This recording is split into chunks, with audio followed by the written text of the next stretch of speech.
Bonjour et bienvenue dans Very Hard. Vous connaissez sans doute la VCS 2600, célèbre console d'Atari et sa fameuse adaptation de E.T. Cela tombe bien car ce n'est précisément pas de ça dont je vais vous parler.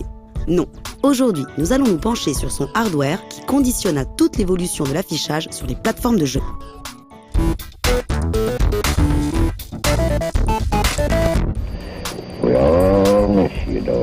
La société Atari fut la première compagnie à avoir démocratisé le jeu vidéo, d'abord dans le domaine de l'arcade, puis en proposant des versions familiales de leur premier hit, Pong.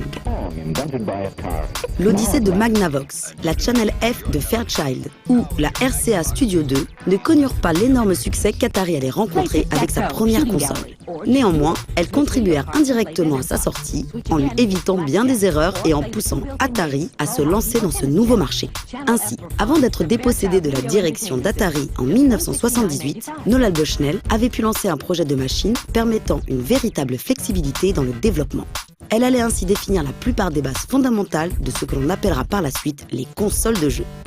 Dès 1974, l'équipe d'Atari commença à travailler sur ce projet avec les ingénieurs de Cyan Engineering.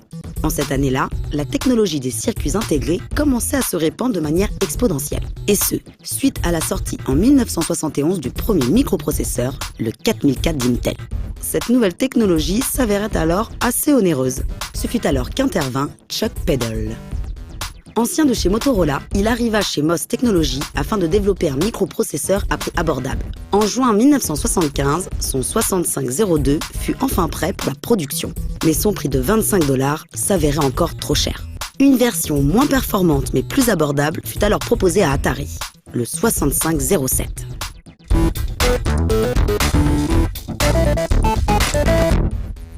Le 6507 fut désigné comme un processeur central de cette console qui portait encore pour nom de code Stella.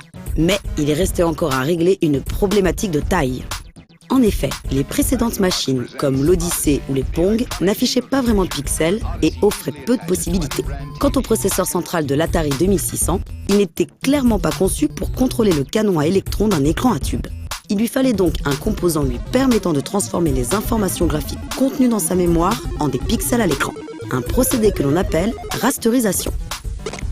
Le célèbre ingénieur Jay Miner, tout juste embauché par Atari, conçut alors une puce dédiée, le TIA.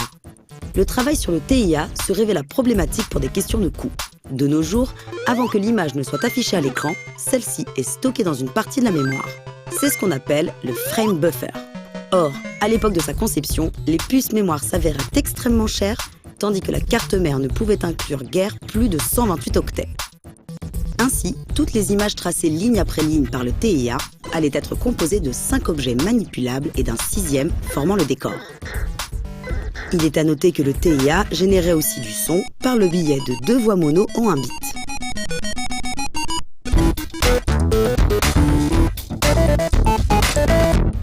Le manque de mémoire vive contraignait les programmeurs à éviter tout stockage dans cet espace. Ils conçurent donc des programmes tournant en temps réel et en parfaite synchronisation avec l'affichage. Une démarche qui imposait de charger les données graphiques à partir de la cartouche et de faire des calculs précisément lorsque le signal n'était pas en train d'afficher l'image à l'écran.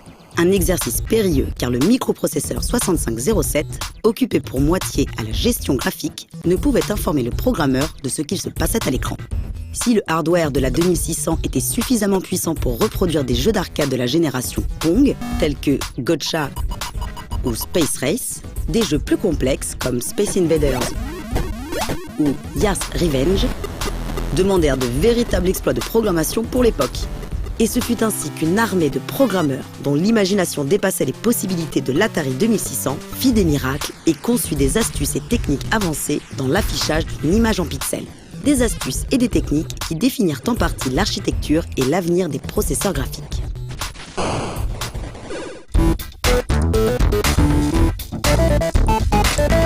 Et ça, c'est leur ordinateur de jeu Atari. L'Atari VCS 2600 introduisit auprès du grand public une machine à base de microprocesseurs destinée aux loisirs numériques. Une machine que l'on appelle couramment aujourd'hui console de salon. Il est à noter que le nom VCS, pour Video Computer System, était on ne peut plus adapté pour cet ordinateur spécialisé dans le jeu vidéo. De nos jours, programmer en assembleur sur Atari 2600 demeure un excellent exercice pour comprendre comment l'affichage d'une image est contrôlé par une machine. De leur côté, de nombreux homebrew continueront encore à être développés sur cette infatigable doyenne née en 1977. Quant à la programmation graphique de style dynamique, on la retrouva bien plus tard dans une console conçue par Sony, mais ça, c'est une autre histoire.